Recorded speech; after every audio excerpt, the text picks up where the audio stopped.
प्रिय प्रतिभागियों नमस्कार।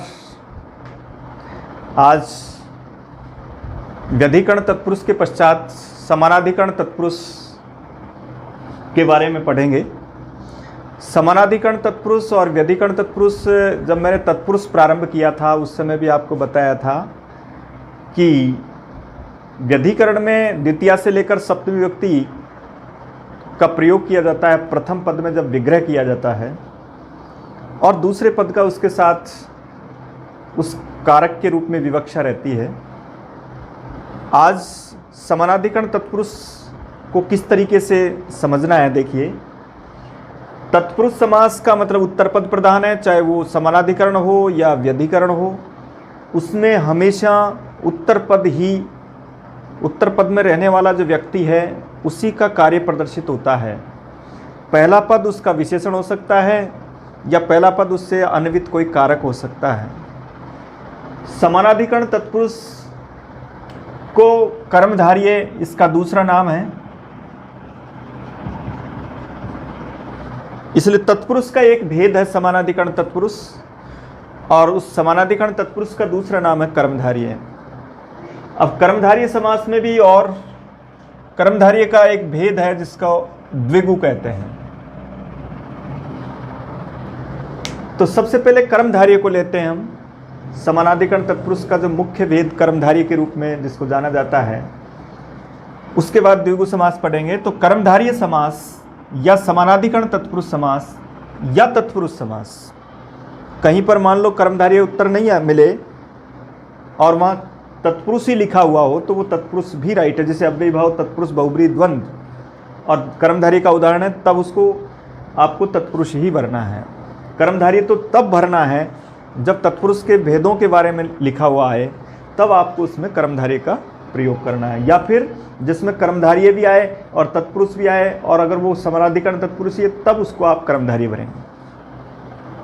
तो देखिए कर्मधारय समास की क्या पहचान होती है, किस तरीके से इसको पहचाना जाए। सबसे पहले ये देखो कि कर्मधारय समास मुख्य रूप से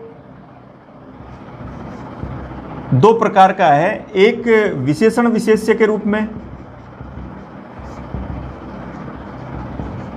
और दूसरा है उपमान उपमेय के रूप में।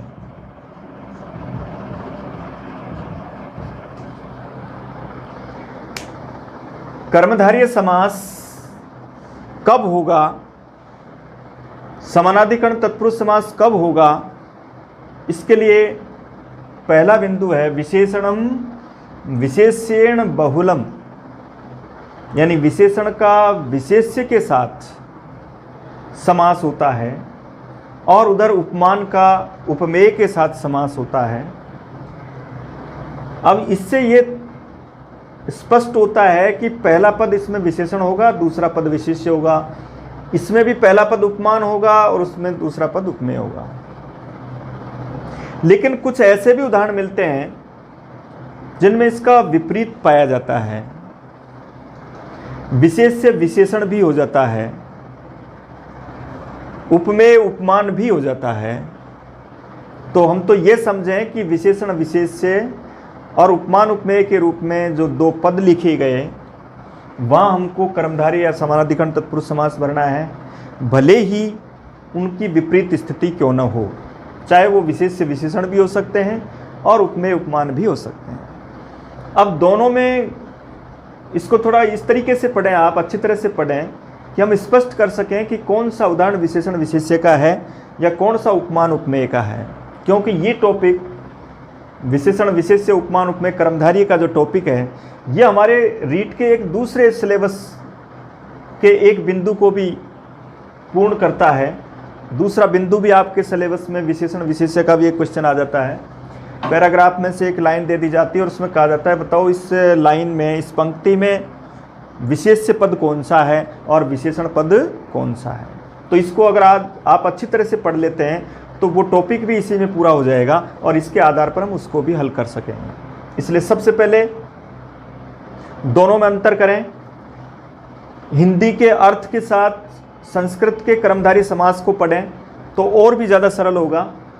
दूसरा विशेषण विशेष्य उपमान उपमेय के रूप में जो विग्रह की स्थितियां होती है उसको अच्छी तरह से देख लें कि विशेषण विशेष्य का जब विग्रह किया जाएगा तब उसमें हम याद रखो दोनों पदों को प्रथमा विभक्ति में लिखेंगे और उनके मध्य में च असौ विग्रह के रूप में च असौ को भी लिखा जाता है। यदि हम च असौ का प्रयोग नहीं करते हैं तो असौ की जगह से, सा अथवा तत् का भी प्रयोग कर सकते हैं। से और सा के लिए अकेले असौ का प्रयोग किया जा सकता है, लेकिन जब नपुंसकलिंग शब्द होगा तब उसको असौ की जगह हमको तत् लिखना है। दूसरा, जब पद बहुवचन हो, उत्तर पद से पता लग जाएगा बहुवचन है तो बहुवचन है तब उसकी जगह हम ते लिखेंगे, यहां ता लिखेंगे और यहां तानी लिखेंगे। मान लो कभी विग्रह ही दिया हुआ है और विग्रह के रूप में ही आपसे ये कहा जाता है कि बताओ ये कौन सा समास है, तो इस स्थिति में जो शब्द आपको दिखाई देगा उसको हमको विशेषण विशेष्य वाला कर्मधारय या समानाधिकरण तत्पुरुष बताना है। ये भी निश्चित समझें कि विशेषण विशेष्य या उपमान उपमेय के रूप में जो कर्मधारी समास होगा उसके दोनों पद प्रथमा व्यक्ति में लिखे जाएंगे। प्रथमा का एक वचन भी हो सकता है, प्रथमा का द्विवचन भी हो सकता है, प्रथमा का बहुवचन भी हो सकता है, लेकिन विभक्ति प्रथमा ही आएगी दोनों में। दूसरा, जब च सौ से सा तय तत् या तानी इनका जब प्रयोग मध्य में होगा तब हम समानाधिकरण की पहचान कर रहे हैं। लेकिन अगर इनमें से किसी का भी प्रयोग नहीं हो और केवल प्रथमा में ही लिखे हुए हों तो भी वो विशेषण विशेष्य समास है। तो ये जरूरी नहीं है कि च सौ से सा ते तत् तानी ये सब लिखे हुए हों, अगर नहीं भी लिखे हुए हैं तब भी वो विशेषण विशेष्य वाला विग्रह मान्य है। इसलिए दोनों पदों को केवल वैसे भी लिखा जा सकता है, जैसे सुंदर है पुरुष है, सुंदर पुरुष है वो भी राइट है, सुंदर च असौ पुरुष है वो भी राइट है, सुंदर च स पुरुष है वो भी राइट है। असौ की जगह स या सा पुल्लिंग है तो स, स्त्रीलिंग है तो सा लिखा जाएगा। इसके बाद इसका मतलब दूसरे में दोनों पद प्रथमा में लिखे हुए हैं और मध्य में कोई और शब्द इस तरह का नहीं लिखा हुआ है, तब भी वो आपका विशेषण विशेष्य वाला कर्मधारी समास है। ये एक उसकी स्पष्टता को दिखाने के लिए लिखा जाता है और इसके आधार पर हम इसकी पहचान कर सकते हैं। तो मान लो कहीं विग्रह दिया हुआ है, ऐसा दिया हुआ है, तो हम उसको इस तरीके से प्रयोग करेंगे। इसके बाद अब देखिए विशेषण विशेष्य का जब हमने इससे पहचान कर ली, पहला पद जब विशेषण होगा, अधिकांश उदाहरण विशेषण विशेष्य के ही मिलेंगे, तो उनमें ये देखना है कि जो उत्तर पद है जिसको हम विशेष्य कहते हैं, अर्थात जिसकी विशेषता बताई जा रही है वो पद, वो विशेष्य, उससे पहले हिंदी का हम कैसा ये प्रश्न रखेंगे और अगर इस प्रश्न का उत्तर वो शब्द आ जाता है तब उसको हम विशेषण विशेष्य वाला कर्मधारी समास कहेंगे। जैसे एक उदाहरण लिखा, मधुर जलम,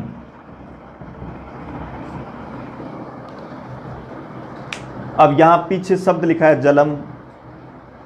जलम मान लो एक विशेष्य है, तो अब यहां आपने प्रश्न किया कैसा, कैसा जल, तो वहां उसकी जगह ये उत्तर आ रहा है।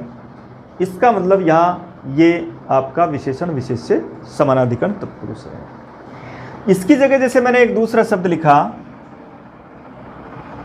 जैसे चंद्रमुखम, अब देखा हमने कि मुख ये विशेष्य है। अब ये स्पष्ट करें कि क्या उसके आगे समानाधिकरण तत्पुरुष है या व्यधिकरण है। तो अब देखा हमने यहाँ कि कैसा मुख, तो अब कैसा का उत्तर केवल चंद्रमा नहीं आ रहा है, अब आ रहा है इसका उत्तर, चंद्रमा जैसा मुख।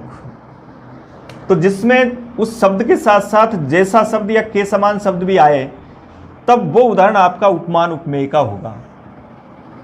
तब उस उदाहरण को हम उपमान उपमेय के रूप में पढ़ते हैं। इसलिए जैसे ही आप मान लो आप उसको विशेष्य मान रहे हैं और विशेष्य मान करके इस तरह का आप प्रश्न कर रहे हैं, तो वहाँ उस प्रश्न के रूप में इस तरीके से आप विशेषण विशेष्य को का चयन कर सकते हो और उपमान उपमेय का भी चयन कर सकते हैं। एक दूसरा प्रश्न ये रहता है कि इनमें जब के समान या जब इस तरह का कोई उत्तर नहीं आता है, कैसा प्रश्न के रूप में ही उसका उत्तर आ रहा है, लेकिन वहाँ उसमें कुछ परिवर्तन पाया जाता है बाद वाले शब्द में, तब वहाँ कर्मधारी समास नहीं होगा, तब उसको हम समानाधिकरण तत्पुरुष समास नहीं कहेंगे।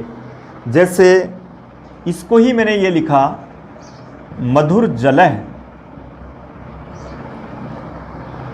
अब मधुर जलय जो उदाहरण है, इसमें कर्मधारी समास नहीं है, इसमें बहुब्रीहि समास है।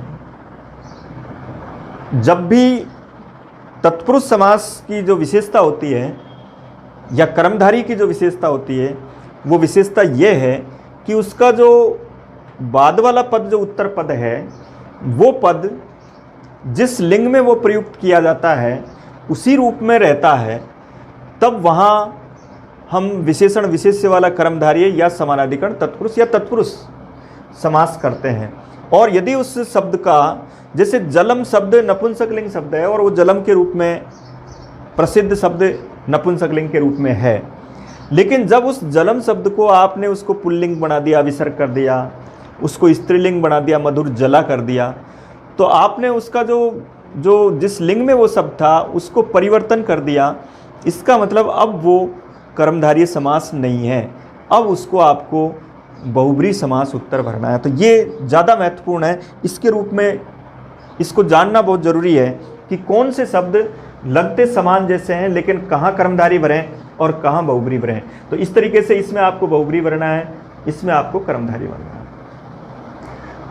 समस्त पद, कुछ ही ऐसे पद हैं जिनका उसमें ऐसे प्रश्न पूछे जाते हैं और जिनमें कुछ चेंज मिलता है हमको, तो वहाँ अगर उस बाद वाले शब्द में परिवर्तन की स्थिति आती है, पुल्लिंग शब्द अगर स्त्रीलिंग हो जाता है, स्त्रीलिंग शब्द अगर पुल्लिंग हो जाता है, नपुंसकलिंग शब्द अगर पुल्लिंग या स्त्रीलिंग हो जाते हैं, तब समझ जाओ कि वहाँ कर्मधारय समानाधिकरण तत्पुरुष नहीं है, वो बहुब्रीहि में चला जाएगा।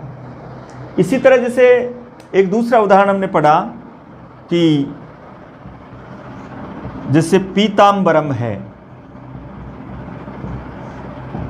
तो अब देखिए पीताम्बरम, आप जब भी कोई नोट्स बनाते हैं, इस तरह की कोई विषय वस्तु लिखते हैं, तब इस तरह के शब्दों को एक तरफ लिखते चलें, तो आपको ये याद रहेगा कि कौन कौन से शब्द नपुंसकलिंग में प्रयुक्त होते हैं। तो जैसे अभी 2 शब्द आए हमारे पास, अम्बरम आया, इसी तरह जलम आया। ऐसे शब्दों को जैसे जैसे हम अभ्यास करते हैं और उस अभ्यास में जो जो शब्द इस तरह के मिलते हैं, उनको एक अलग से एक ऐसा पैराग्राफ बना लें जिसमें हम उन शब्दों को इकट्ठा कर लें कि कौन कौन से शब्द नपुंसकलिंग में प्रयुक्त हो रहे हैं, और उनको समास करने पर आपको बहुत सुविधा मिलेगी। आप बहुब्रीहि और तत्पुरुष में पूरा अंतर कर सकोगे, और समास में कोई बात कठिन है तो वो केवल बहुब्रीहि और तत्पुरुष का अंतर ही जानना है।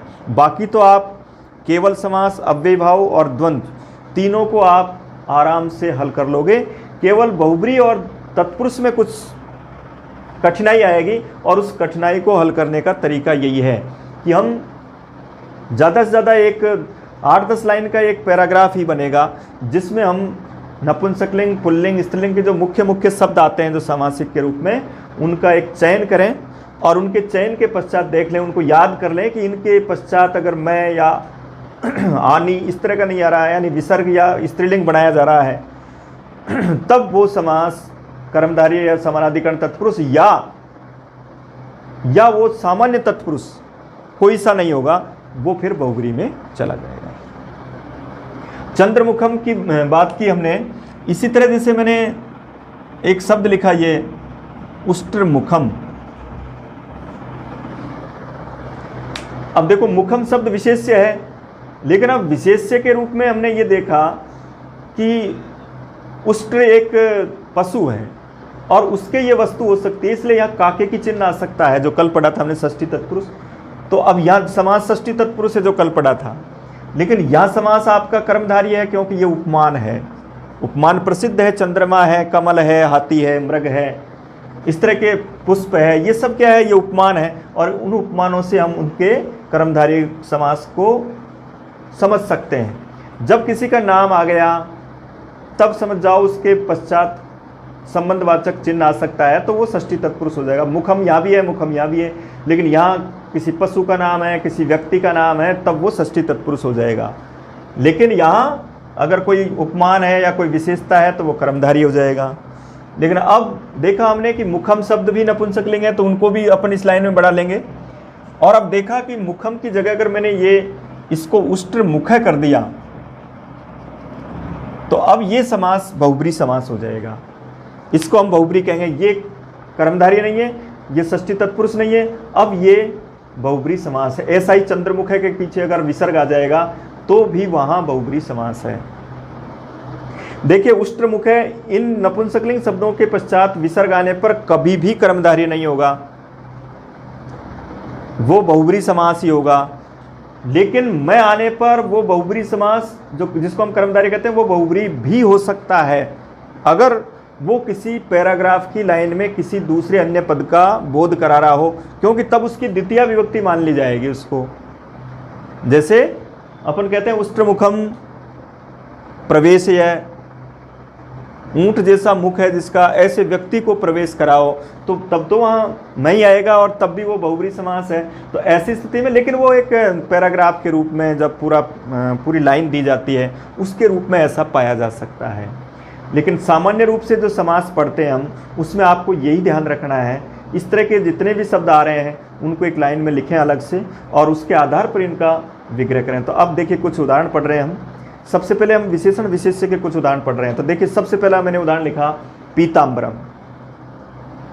समझिए, अंबरम वस्त्र का नाम है, पीत एक रंगवाचक शब्द। तो याद रखो, रंगवाचक पीत है, हरित है, कृष्ण है, श्वेत है, रक्त है, ऐसे सभी शब्द जब पहले आएंगे और वो अगर बाद वाले की विशेषता बता रहे हैं, बाद वाला शब्द अगर जिस लिंग में है उसी लिंग में लिखा हुआ है, तब समझ जाइए कि वहाँ कर्मधारय समास आपको उत्तर भरना है। तो रंगवाचक सभी शब्दों के नाम याद रख लें।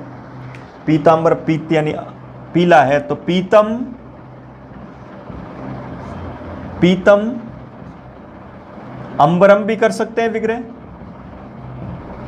और पीतम च तत् अंबरम, ऐसा भी विग्रह कर सकते हैं। जब भी कोई नपुंसकलिंग शब्द आएगा तब हम उसके बीच में च तत् लगाएंगे एक वचन के रूप में, और च तत् की आवश्यकता भी नहीं है, दोनों शब्दों को भी लिख सकते हैं, दोनों ही तरह के विग्रह हैं। लेकिन याद रखें, अब नपुंसकलिंग का पता लग जाएगा आपको, ये शब्द यहाँ मैं के रूप में आएगा। नपुंसकलिंग शब्द की पहचान है स्पष्ट, या तो मैं आएगा पीछे, या फिर ई और ऊ ह्रस्व आएंगे, उनके पीछे विसर्ग नहीं आएगा, तब भी वो नपुंसकलिंग है। तो ऐसी स्थिति में वहां हमको च तत् लिखना है, बाद वाले में मैं के रूप में लिखना है। जब इस तरह का शब्द नपुंसकलिंग है तो उसका विशेष्य भी नपुंसकलिंग में आएगा, यह भी बात याद रख लें।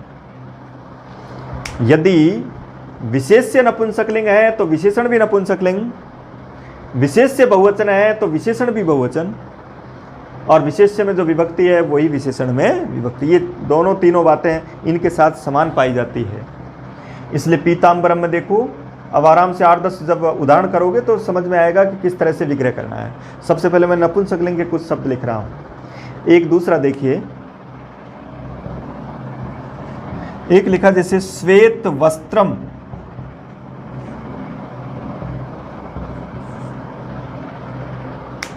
श्वेत वस्त्रम। अब श्वेत वस्त्रम में देखिए वस्त्रम शब्द राइट, बिल्कुल, यहां भी अब इसको बढ़ा लें आप।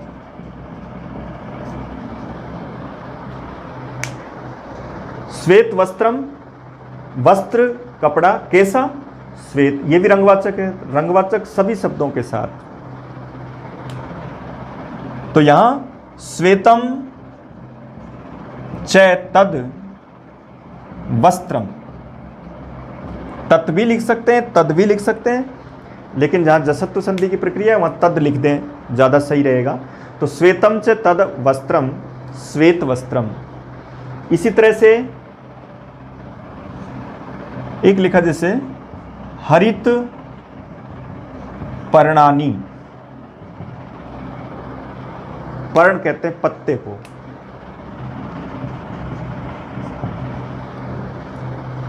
ये शब्द भी नपुंसकलिंग, और नपुंसकलिंग बहुवचन के रूप में लिखा हुआ है। एक वचन, द्विवचन, बहुवचन कोई सा भी हो सकता है, विभक्ति प्रथमा होनी चाहिए। तो उसके साथ यहाँ इसके साथ समास किया हमने, तो हरितानी च तानी पर्णानी। अब याद रखिए, ये लिखा था ना मैंने, तत् आएगा या तानी आएगा, द्विवचन में ते आएगा। तो द्विवचन के बहुत कम उदाहरण हैं। यहाँ तानी के रूप में आनी जिसके लास्ट में आ रहा है, ये समझ जाओ अगर उसका पहले विशेषण है या उपमान कुछ भी है, तब उसमें आपको विशेषण विशेष्य के रूप में चैतानी लिखना है, और दोनों में ही आपको बहुवचन का प्रयोग करना है, क्योंकि ये उसका विशेष्य है, और विशेष्य के अनुसार विशेषण में विभक्ति वचन आएंगे। इसलिए हरितानी चैतानी पर्णानी। इसी तरह से अब आप आराम से उत्तर भर सकते हैं। देखिए, मधुर फलानी। अब फल शब्द इसमें भर लें, फल शब्द भी नपुंसकलिंग है। तो मधुर फलानी, देखिए फलानी शब्द आ रहा है अंत में, इसका मतलब फलम फले फलानी के रूप में आ रहा है, इसका मतलब तत्पुरुष हो सकता है। अब तत्पुरुष के रूप में ये देखिए अव्ययी भाव नहीं हो सकता, इसका मतलब तत्पुरुष चल रहा है, बहुब्री नहीं हो रहा है। इसका मतलब अब फलानी के साथ हमको कैसा लगाना है, कैसे फल, तो वहाँ उत्तर आ रहा है मधुर फल। इसलिए यहाँ इसके साथ हम बहुवचन का प्रयोग करेंगे, क्योंकि फलानी आ रहा है। तो बिल्कुल ये का ये उतारें यहाँ, और इसके बाद फलानी लिखें, और यहाँ भी बहुवचन लिखें उसी जैसा, मधुराणी च फलानी। इस तरीके से नपुंसकलिंग में एक वचन में चैतत के रूप में विग्रह लिखें, दोनों को नपुंसकलिंग के रूप में लिखें। यहाँ बहुवचन के रूप में चैतानी लिखें, जैसे एक उदाहरण है नीलोत्पलम, नीलकमलम। तब उत्पलम में मैं आ रहा है, अम आ रहा है, तो इसका मतलब चैतद आएगा, तो नीलम आएगा इधर, चैतद उत्पलम। इस तरीके से विग्रह करेंगे। नपुंसकलिंग शब्दों में इसी तरह से विग्रह करें। इसी तरह एक है जैसे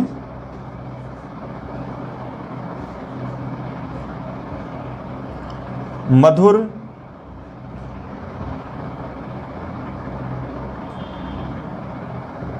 मधुर फले लिखा है जैसे,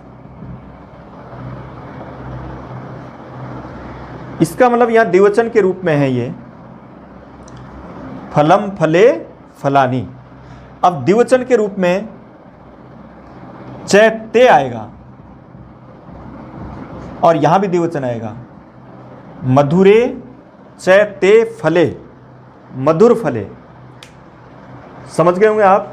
एक वचन भी आ सकता है, बहुवचन भी आ सकता है, द्विवचन भी आ सकता है। एक वचन में चैतत लिखें, बहुवचन में चैतानी लिखें, ये स्पष्ट है। वहाँ उसमें आनी लिखा हुआ मिलेगा, वहाँ चैतत करना है आपको, और इस तरीके से इनका प्रयोग करना है।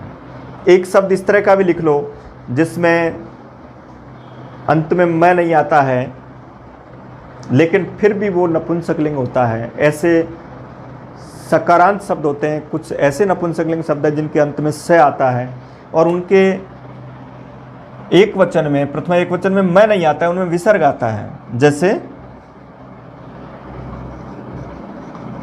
मधुर पय,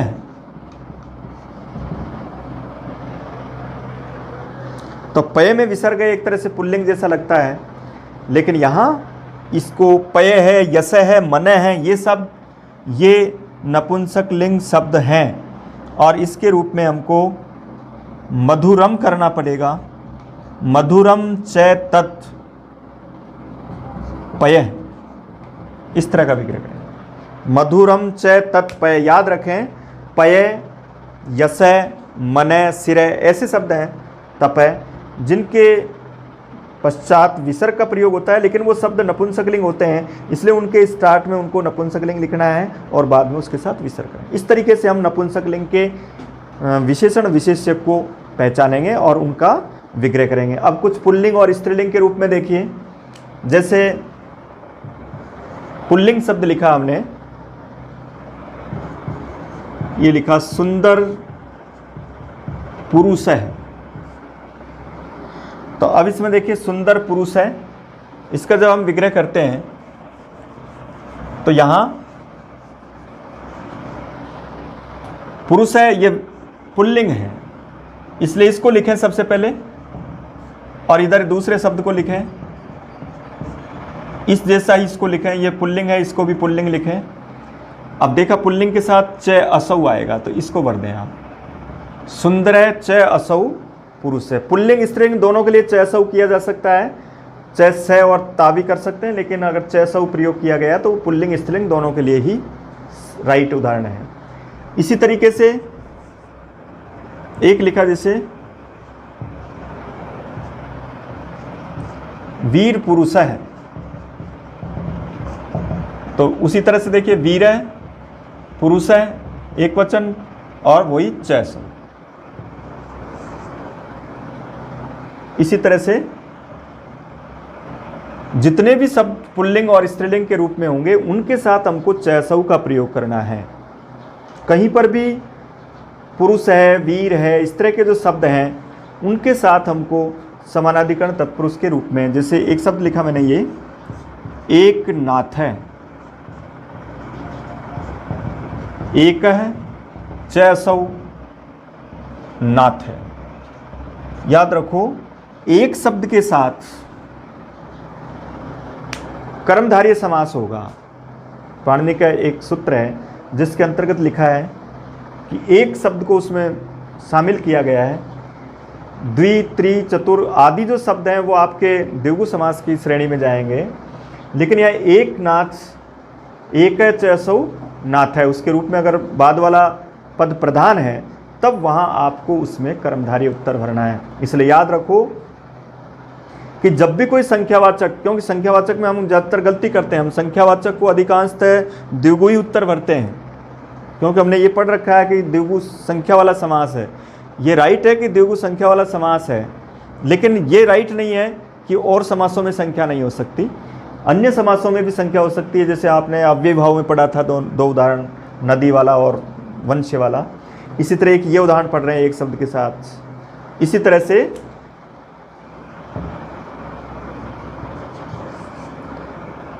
एक है जैसे नव वैयाकरण है, तो नवय च असौ वैयाकरण है।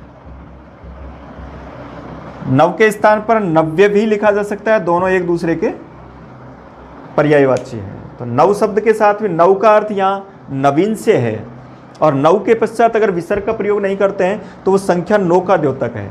तो इस तरीके से यहाँ नव वैयाकरण, कैसा वैयाकरण, नया वैयाकरण। इस तरीके से जो पद होंगे उनके पश्चात जितने भी पद आते हैं सभी के साथ आपको इस तरह का समास करना है। अब स्त्रीलिंग के जो शब्द होते हैं उनमें थोड़ा एक नियम अलग से याद रखना है आपको।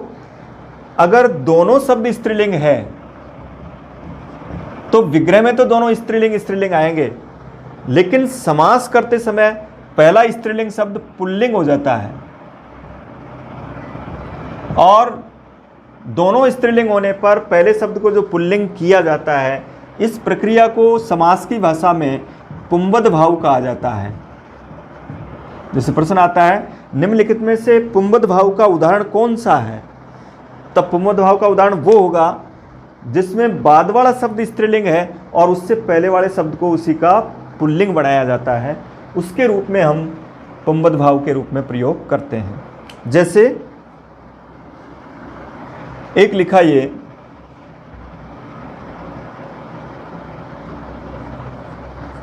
जैसे कृष्ण चतुर्दशी। तो कृष्णा च असौ चतुर्दशी। अब देखिए विग्रह में हमने क्या किया, कृष्णा लिखा क्योंकि चतुर्दशी स्त्रीलिंग है, तो इसके अनुसार यह भी स्त्रीलिंग आएगा। लेकिन जब दोनों को मिलाएंगे, समास करेंगे, तो कृष्णा नहीं कृष्ण लिखेंगे, कृष्ण चतुर्दशी लिखेंगे। इसी तरह जैसे महादेवी, तो यहां भी देखो विग्रह करेंगे तब तो स्त्रीलिंग लिखेंगे, महती च सौ देवी। बाद वाले शब्द के अनुसार यह भी स्त्रीलिंग लिखेंगे। महान शब्द का स्त्रीलिंग महती है, तो महती च सौ देवी, तो अब देवी शब्द वैसे के वैसे आएगा, लेकिन पहला शब्द जो स्त्रीलिंग है उसका पुल्लिंग लिखेंगे महा। महत शब्द का पुल्लिंग में महान जो बनता है उसके रूप में प्रयोग करेंगे। अब चाहे महान च सौ देव भरे हम पुल्लिंग का, जैसे महादेव, तो इसका विग्रह भी यही होगा, महान च असौ देव। अब देख रहे हो आप, पुल्लिंग में भी महा आया और स्त्रीलिंग में भी महा आया। इसका मतलब पहला पद स्त्रीलिंग के साथ भी पुल्लिंग करना होता है, इसका नाम पुंवद भाव है। और इसके आधार पर हम महादेवी, महादेव सभी उदाहरणों को इस तरीके से प्रयोग करेंगे। जैसे देखिए एक लिखा जैसे परम राज्ञी। अब राज्ञी शब्द स्त्रीलिंग है, इसका मतलब यहां राज्ञी लिखेंगे, अब इसका स्त्रीलिंग लिखेंगे परमा। परम शब्द पुल्लिंग होता है, परमा स्त्रीलिंग होता है, और इसके साथ ये चैसौ। और जब इसका पुल्लिंग लिखेंगे वहां, तो वहां भी यही होगा, परम, परम राजा है। याद रखें, राजन शब्द का जब कर्मधारय समास करेंगे तो पुल्लिंग में वहां राजे शब्द होगा, महाराजे ही लिखेंगे उसको, परम राजे ही लिखेंगे। कुछ जो क्षेप अर्थ निंदाजनक के कुछ शब्द आते हैं उनमें राजा लिख दिया जाता है, जैसे किम राजा, इस तरह का प्रयोग, वो निंदनीय शब्द आ जाते हैं, उनके साथ हम ऐसा प्रयोग कर सकते हैं। लेकिन सामान्य जो कर्मधारय समास है उसके साथ हमको राजे शब्द लिखना, तो परम राज, महाराज, इस तरह के शब्दों का प्रयोग करेंगे और उसका स्त्रीलिंग राज्ञी करेंगे। तो यहाँ भी विग्रह होगा परमय च असौ राजा। ये एक तरह से यहाँ जो हमने अव्यय भाव में समासांत पढ़ा था उसी जैसा उदाहरण है। राजन शब्द समासांत होता है कर्मधारय या तत्पुरुष समास में। तो यह परम राज्ञी, इस तरीके से हम स्त्रीलिंग शब्द में एक है, जैसे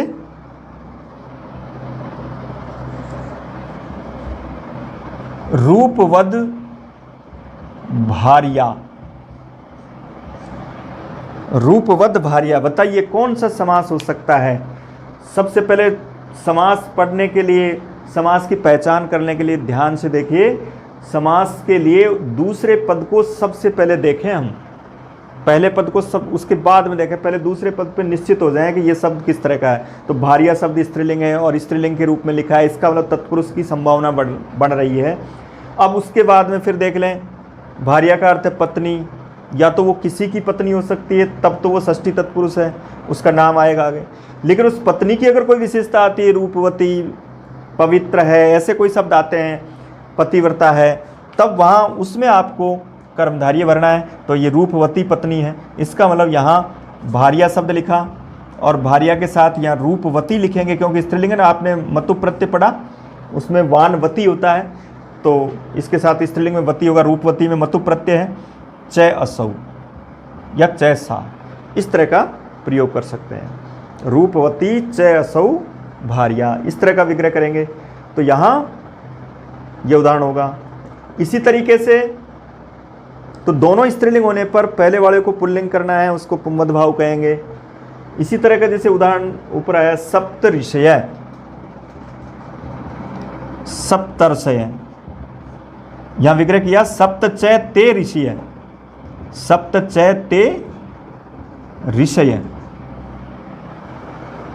अब यहां भी देखिए बहुवचन है ऋषय, बहुवचन के साथ पुल्लिंग है, इसलिए चैत्य आएगा, सै तौ ते, और इधर संख्या है सप्त बहुवचन के रूप में, तो सप्त च ते ऋषि है, सप्तर से। यहाँ भी कौन सा समास, यहाँ भी कर्मधारय समास। अब यहाँ कहेंगे आप यहाँ सप्त संख्या है, द्विगु होना चाहिए, लेकिन याद रखो जब भी यहाँ बहुवचन के रूप में कोई प्रयोग आ रहा है बाद में, तब उसको आपको कर्मधारय ही भरना है, उसको द्विगु नहीं भरेंगे। कारण क्योंकि द्विगुर एक वचनम और संख्या पूर्व द्विगु और स नपुंसकम, उसके साथ 3 बातें स्पष्ट लिखी हुई है कि वो समाहार अर्थ में होता है, वो एक वचन होता है, वो नपुंसकलिंग होता है। दूसरी शर्त है वो तद्धितार्थोत्तर पद समाहारे च सूत्र में जो 3 अर्थ आए उनके साथ ही उनकी द्विगु संज्ञा हो सकती है। यहाँ नियम दूसरा है, यहाँ संख्या पूर्व द्विगु नहीं है, इसमें दिक् पूर्वे च संज्ञायाम, दिक् और संख्या उसके साथ अगर वो संज्ञा है, दिक् संख्ये च संज्ञायाम, यानी दिशावाचक और संख्यावाचक अगर वो कोई संज्ञा बन रही है तो सप्तऋषि एक संज्ञा है 7 ऋषियों की, इसलिए यहाँ ये कर्मधारय समास। वैसे भी द्विगु का नाम भी कर्मधारय ही है, द्विगु भी इसके अंतर्गत आता है, लेकिन फिर भी अगर कहीं ये पूछा जाए कि निम्नलिखित में से द्विगु का उदाहरण कौन सा नहीं है, कभी कभी संख्या के रूप में पूछ ले जाए वो बात अलग है, लेकिन अगर इस तरह के 5-6 उदाहरण आ जाए तब याद रखना उसके बाद में जो बहुवचन का जो प्रयोग है उसके साथ हमको कर्मधारय भरना है। सप्तऋषि हो गया, जैसे त्रिगुणा हो गया, तो त्रिगुणा जो करते हैं वो भी बहुवचन हो गया, त्रिगुणम करेंगे तब समाहार होगा और तब वो द्विगु के अंतर्गत आएगा। इस तरीके से हम पुल्लिंग, स्त्रीलिंग, नपुंसकलिंग सभी प्रकार के विशेषण विशेष्य के कर्मधारय समास को कर सकते हैं। कुछ ऐसे उदाहरण मिलेंगे जिसमें विशेष्य पहले आएगा और विशेषण बाद में आएगा, जैसे वैयाकरण, खसूची, बहुत कम उदाहरण होते हैं ऐसे। तो वैयाकरण क्या है, उपमान, वो विशेष्य है जो पहले आ गया और ख सूची शब्द उसके बाद में आएगा, तब उसको हम विशेषण विशेष्य। अब उपमान उपमेय का पढ़िए, देखिए उपमान उपमेय का जो उदाहरण पढ़ेंगे उसको इस तरीके से देखेंगे, ये पूरे आपने विशेषण विशेष्य के उदाहरण। उपमान उपमेय भी 2 भागों में है, एक उपमान उपमेय के उदाहरण होंगे, एक उपमेय उपमान के उदाहरण होंगे। उपमान उपमेय के उदाहरण वो होंगे जहां पहले पद से दूसरे पद की उपमा दी जाती है, जिसमें हमको इसका जब विग्रह करेंगे तो दोनों पदों के मध्य में यू का प्रयोग करना है या वत का प्रयोग करना है। इनका प्रयोग करने पर अगर ऐसा कोई उदाहरण है तब हम उसको उपमान उपमेय के उदाहरण के रूप में मानेंगे। इसमें पहला पद उस कोटि का सर्वश्रेष्ठ होता है जिसके साथ दूसरे वाले को उससे उपमित किया जाता है। जैसे एक उदाहरण लिखते हैं, जैसे घन इव श्याम।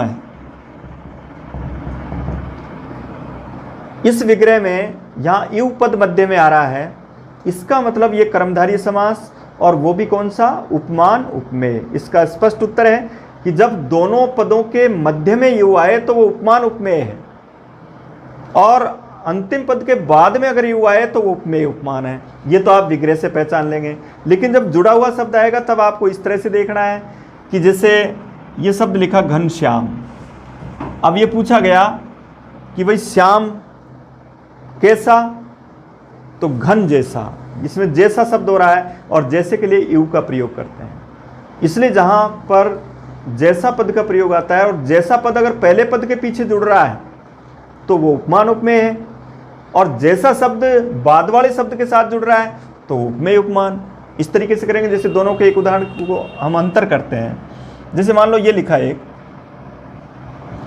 पुरुष है व्याघ्र यु, इसमें देखिए अब पुरुष व्याघ्र है। अब आप बताइए इसका अर्थ हुआ पुरुष कैसा, पुरुष व्याघ्र जैसा। व्याघ्र कैसा, पुरुष जैसा नहीं, क्योंकि व्याघ्र तो अपने आप में उपमान है, इसलिए वहां उपमेय कौन है, पुरुष। तो जिसमें उपमेय पहले आएगा तो यू बाद में आएगा। फिर इससे पहचान करें, अर्थ से तो पहचान कर ही लेंगे, कैसा पुरुष, व्याघ्र जैसा। अगर पीछे वाले बाद वाले शब्द से तुलना की जा रही है, उपमान किया जा रहा है, तब वो उपमेय उपमान का उदाहरण, उसमें यू बाद में आता है। इसी तरीके से देखिए, जैसे एक लिखा कुसुमम इव कोमलम, तो कुसुम कोमलम,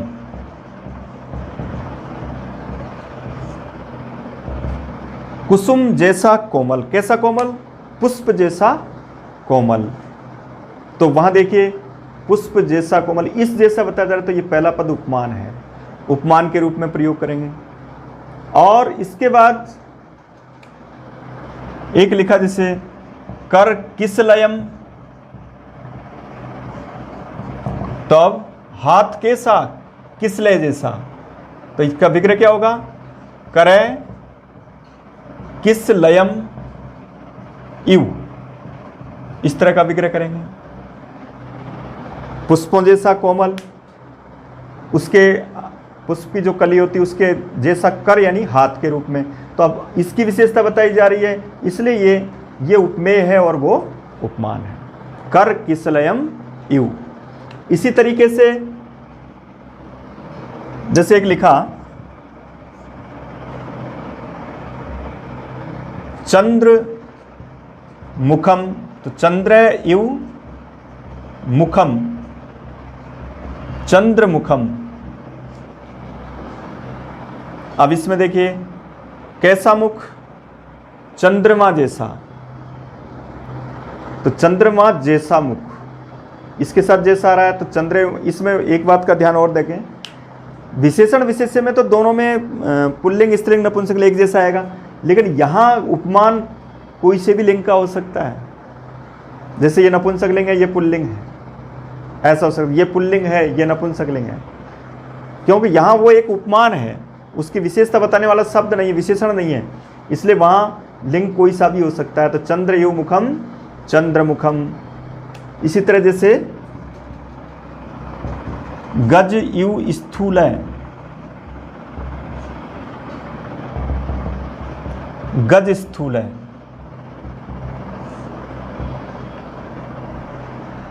इसी तरह जैसे वज्रम यु कठोरम, वज्र कठोरम, वज्र के जैसा कठोर। तो यहां कठोर, ये भी कठोर, इसका मतलब इस जैसा, स्थूल मोटा विशाल का है, इसका मतलब ये भी ऐसा, उसके रूप में उसका प्रयोग करेंगे। जैसे दुग्ध धवलम,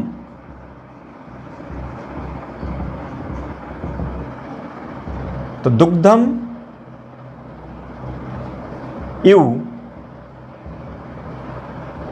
धवलम, ये समस्त पद है, ये विग्रह इधर लिखा गया है। दुग्ध धवलम, दूध जैसा सफेद, तो दुग्धम इव धवलम, जो उसकी विशेषता है, जो उसका उपमान है, कैसा सफेद? दुग्ध जैसा। जैसे कर्पूर गोरम, कर्पूर इव गोरम। इसी तरह के जो विग्रह होंगे उनमें हमको उपमान उपमेय कर्मधारय के रूप में प्रयोग करना है। इधर अधिकतर याद रखें, इसमें ज़्यादातर ये पुरुष शब्द आएगा, पुरुष की जगह नर शब्द आ जाएगा, नरसिंह आ जाएगा, क्योंकि ये एक व्याघ्रादि गण पढ़ा गया है, उसके अंतर्गत इस तरह के शब्द है। लेकिन ये एक आकृति गण है, इसलिए इसमें दूसरे शब्द भी आ सकते हैं, जैसे कर किसलय में आ गया, जैसे मुख कमलम आ गया।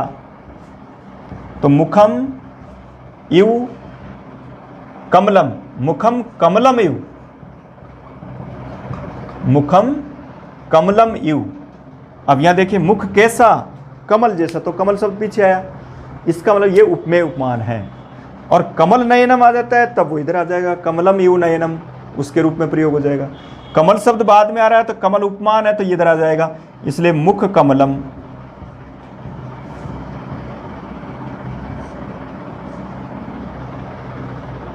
इसी तरह जैसे नरसिंह है,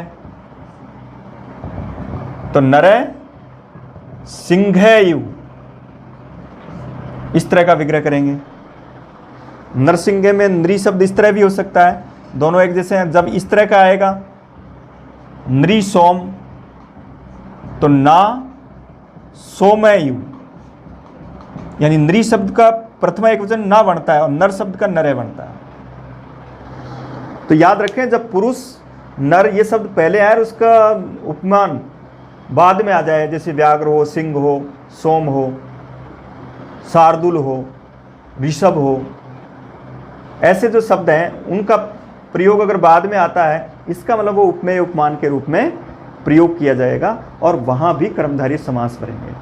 इस तरह के उदाहरणों को इसमें पढ़ना है, जिससे हम उपमान उपमेय के और उपमेय उपमान, ऐसा भी पूछा जाता है निम्नलिखित में से उपमेय उपमान का उदाहरण कौन सा है, या उपमान उपमेय का। तो याद रखो, जहाँ जैसा बाद वाले शब्द के साथ जुड़े तो वो उपमेय उपमान है, और जैसा पहले शब्द के बाद में जुड़े तब वो उपमान उपमेय है। इस तरह के सभी शब्दों को हम उपमान उपमेय और उपमेय उपमान के रूप में कर्मधारय। तो इस तरह से आज हमने ये इस कक्षा के माध्यम से समानाधिकरण तत्पुरुष, जिसका एक दूसरा नाम कर्मधारय है, उसको पढ़ा है। मैं समझता हूँ इस तरह के उदाहरणों से, इस तरह के शब्दों की पहचान से हम कर्मधारय समास के समस्त उदाहरणों को कर सकते हैं। जो भी आपके पास पाठ्य पुस्तक जिस तरह की है, कोई सी भी कक्षा 6, 7, 8, 9, 10 तक सभी किताबों के उदाहरणों को देखें, वहाँ आप आराम से इस तरह का उत्तर दे सकते हैं।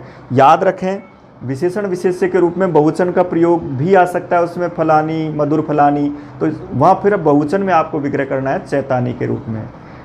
ठीक है, कल हम वापस आपको इसके आगे द्विगु समास आदि के बारे में पढ़ेंगे हम। धन्यवाद।